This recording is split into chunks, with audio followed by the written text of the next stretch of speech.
प्रणाम गुरुदेव आपको। गुरुदेव, यहाँ पे एक साधिका का प्रश्न है, क्या ब्रह्मचर्य साधना ज़रूरी है? अगर मैं साधना करती हूँ, थोड़ा इसके ऊपर आप मुझे बताएँ। प्रणाम आप सभी को। क्या ब्रह्मचर्य साधना जरूरी है? मेरी एक साधक की, मैं नाम तो नहीं बताऊंगा क्योंकि उन्होंने जब अपनी बात बताई थी तो उन्होंने बोला था कि नाम नहीं बताना गुरुदेव, कभी भी आप जिक्र करना, मेरा नाम नहीं बताना, क्योंकि मेरे परिवार के भी सारे सदस्य आपकी वीडियो देखते हैं। मेरे दोस्त और जिस कॉलेज में मैं प्रोफेसर हूं उस कॉलेज के स्टूडेंट भी आपकी वीडियो देखते हैं, तो नाम नहीं बताना। तो मैं उन्होंने कहा नाम नहीं बताऊंगा, मगर उनके साथ जो घटना घटी ब्रह्मचर्य को लेकर वो मैं तुम्हें बता रहा हूं। पहले इस घटना को अच्छे से समझ लें, फिर प्रश्न का उत्तर देता हूं। जब उनका जन्म हुआ, 10-12 साल में उनको होश आया, उस साधिका को होश आया, और 10-12 साल की उम्र में या 13 साल की उम्र में उनको पीरियड्स हुए। माता पिता किसी ऐसी संस्था से जुड़े थे जहां वो बहन भाई बन गए, पति पत्नी नहीं रहे, बहन भाई बन गए और ब्रह्मचर्य का पालन करने लगे, जबकि उनके 4 बच्चे हो चुके थे।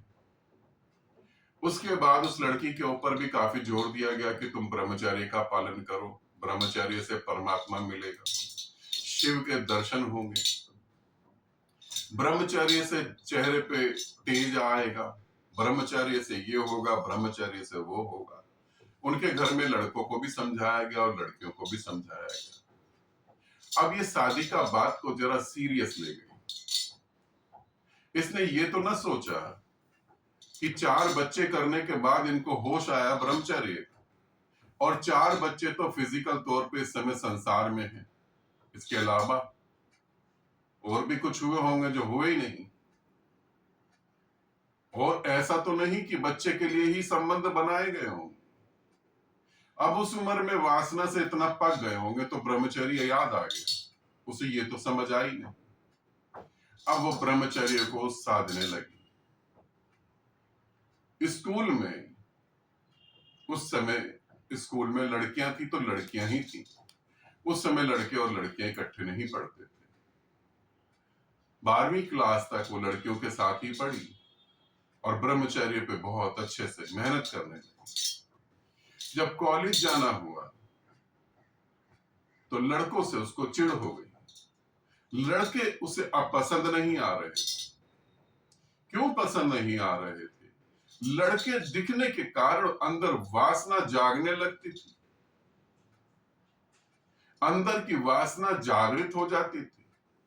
वो तुम्हारी संस्थाओं के नियम नहीं मानती, वो भाई बहन वाले संबंधों को नहीं समझती। वासना अंदर जागृत हो गई। अब वासना को कैसे रोका जाए? तो सीधा सा तरीका है, आंख फोड़ लो या सामने जो दिख रहा है उसे दूर कर दो। तो उसको लड़कों से चिढ़ होने लगी, वो लड़कों को इग्नोर करने लगी, लड़कों से बात करना बंद कर दिया, कोई दोस्त नहीं। यहां तक तो ठीक था, मगर पागलपन की सीमा थोड़ी ना होती है। बात आगे बढ़ी, अब अपने भाई से भी चिढ़ होने लगी। भाई यदि छू दे तो वो गुस्सा कर दे, बात मारने तक आ जाए कि तूने मुझे छुआ कैसे, तूने मेरे कपड़े कैसे छू दिए, तूने मेरी थाली में खाना कैसे खा लिया। अब भाई से भी वासना जागृत होने लगी।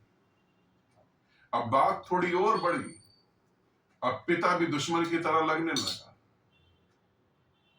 पिता भी दुश्मन की तरह लगने लगा। पिता के भी कपड़े अलग होने चाहिए, मेरे कपड़े अलग होने चाहिए। अब पागलपन ऊंचाई पर पहुंच रहा था, यूं कहो अब ब्रह्मचर्य ऊंचाई पर पहुंच रहा था। मेरे कपड़े जिस बाल्टी में धुलेंगे उसमें पिता के कपड़े नहीं धुलने चाहिए। मेरे कपड़े जिस समय धुलेंगे उस समय पिता के कपड़े ना धुले। मेरे बिस्तर पे पिता को नहीं बैठना, भाई को नहीं बैठना। अब माँ बाप ने ब्रह्मचर्य सिखाया तो उसका फल पक गया। माँ बाप ने कहा कि शादी कर लो, उसने कहा शादी तो ना करूंगी मैं। शादी तो ना करोगे, ब्रह्मचर्य टूट जाएगा, माँ बाप भी फंसे मुश्किल में। अब उसने शादी नहीं करी, मगर थोड़ा होश जागा कि अब वासना को अंदर कैसे दबाऊं, वो तो बार बार निकल रही है। कॉलेज में जॉब करने से पहले कहीं और जॉब करी, वहां से जॉब छोड़ दी, वहां पुरुष थे। अब पुरुष जो है पूरे दुश्मन बन गए। ध्यान से समझो इस बात को, पुरुष पूरी पृथ्वी का पुरुष उसका दुश्मन बन गया, जबकि दुश्मन जो है वो नासमझी थी। दुश्मन जो है वो नासमझी थी, मगर पूरा पुरुष दुश्मन बन गया। शिव की पूजा करती थी, अब शिव से भी दिक्कत होने लगी, मां पार्वती की पूजा चालू हो गई।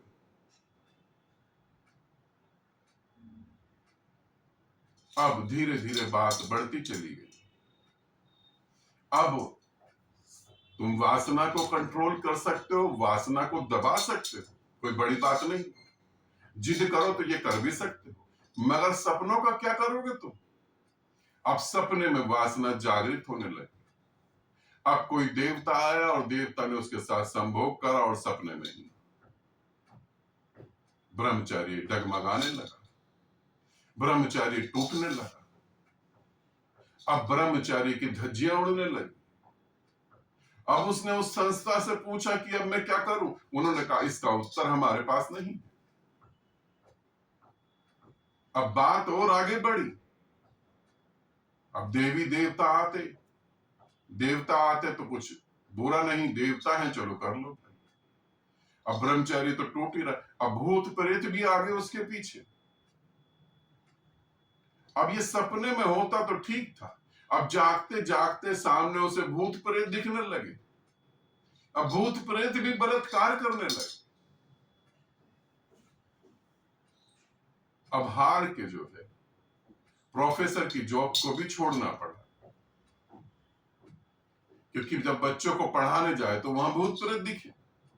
काफी तांत्रिकों से इलाज करा, तांत्रिक क्या करेंगे? अरे तांत्रिक खुद ही बीमार है, ये क्या करेंगे? जब उसने मेरा वीडियो देखा और मुझसे बात करी, तब मैंने बोला कि तुमने तो सब कुछ गड़बड़ कर दी। तुम्हारा ब्रह्मचर्य अननेचुरल है, नेचुरल नहीं, अननेचुरल है, अप्राकृतिक है। वो ब्रह्मचार्य का तो अर्थ है काम वासना में जो ऊर्जा लगी है उसको बदलकर परमात्मा में ले जाना। वो तो विधि है, मान्यताओं से थोपना नहीं। ब्रह्मचार्य के कारण माँ बाप का तो जीवन बर्बाद हुआ ही हुआ, बच्चे का भी हुआ और उसके साथ जुड़े भाई बहनों का भी बर्बाद हो गया। जो तुम्हें सिखाया जा रहा है ब्रह्मचारी, ये ब्रह्मचारी नहीं। वीर्य ऊर्जा को तुम दिमाग में ले जाओ, अरे दिमाग में तो जाएगी नहीं, सड़ जाएगी। वीर्य कणों को संभाल कर रखो, कहां रखो? ब्रह्मचर्य एक विधि है, एक मेथड है, कैसे काम वासना में लगी ऊर्जा तुम्हारे विचारों को बदलते। ब्रह्मचर्य का अर्थ है पुरुष दुश्मन थोड़ी ना है, ब्रह्मचर्य का अर्थ है स्त्री दुश्मन थोड़ी ना। जैसे पेड़ पौधे बनाए, पशु पक्षी बनाए, चांद तारे बनाए, वैसे ही तो विपरीत तुम्हारे बनाया गया, विपरीत तुम्हारे बनाया गया है। तुम पुरुष हो तो स्त्री बनाई गई है, स्त्री तुम्हारी दुश्मन थोड़ी ना है। और तुम कहो कि स्त्री दुश्मन है, पुरुष दुश्मन है, तो इससे ही तो तुम पैदा हुए थे, फिर ये दुश्मन कहां से हो गए तुम्हारे? तुम कहो कि स्त्री नरक है, तो मैं तुम्हें कहूं इसी स्त्री जिसे तुम नरक कह रहे हो, इसी से सभी देवी देवता पैदा हुए हैं। इसी नर्क से बुद्ध और महावीर, कृष्ण, जीसस सब इसी से निकले हैं। वो द्वार जहां से ऐसी आत्माएं निकली है, नर्क कैसे हो सकता? मगर अज्ञान के कारण तुम अपनी गलती तो सुधार नहीं पाए, तुमने दुनिया को गलत कह दिया। आसान है ये कहना। ब्रह्मचर्य साधना, अब हम प्रश्न को समझते हैं। साधना के लिए ब्रह्मचर्य साधना क्या जरूरी है? बिल्कुल भी जरूरी नहीं, बिल्कुल भी जरूरी नहीं। ब्रह्मचारी स्वयं सदता है, उसे साधा नहीं जा सकता। देखो, तुम ध्यान कर रहे हो, शांत हो। अब शांत स्थिति में तुम पुरुष हो या स्त्री हो, शांत स्थिति में तुम्हारे सामने से एक स्त्री गुजर गई और तुमने शांत भाव से उस स्त्री को देखा, तो पहली बार तुम्हें एक स्त्री दिखाई देगी जो बिना वासना के तुम्हारे सामने से गुजर गई। तुम निर्विचार थे, वो सामने से गुजर गई। तुम स्त्री हो, सामने से पुरुष गुजर गया, मगर तुम निर्विचार हो, वासना उठी नहीं। ऐसे करते करते ब्रह्मचर्य सदेगा। ब्रह्म मतलब वो महा ऊर्जा, चर्या मतलब उसके जैसा जीवन, सब में वही है। ब्रह्मचर्य फल है, साधना के पेड़ पे लगा हुआ फल है। ब्रह्मचर्य की सीधी सीधी साधनाएं नहीं होती। तुम वासना को दमन कर रहे हो, वासना को दबा रहे हो। ब्रह्मचर्य को साधना है तो काम को समझो। क्यों उठता है काम? तुम कहोगे फिल्में ऐसी हैं, वेब सीरीज ऐसी हैं, मैगजीन ऐसी हैं। जानवरों में भी तो काम उठता है। ये पूरी पृथ्वी काम केंद्र से भरी हुई है। पेड़ पौधों में भी काम उठता है, पशु पक्षियों में भी उठता है, कीड़े मकोड़ों में भी उठता है। उन कीड़े मकोड़ों के पास तो कोई वेब सीरीज और फिल्म नहीं है, फिर भी उठता है। फिर इस बात को समझने की कोशिश करो। साधना के लिए, परमात्मा को पाने के लिए कोई भी ब्रह्मचर्य का पालन नहीं करना है। उठ क्यों रही है वासना, इसे समझना है। वासना हकीकत में है क्या? तुम जब वासना में रत होते हो, जब तुम वासना में डूबते हो, तो तुम अपने को खो देते हो, बस अपने को मिटा देते हो। इसके अलावा कुछ भी सुख नहीं है वहां पर। वासना को समझो,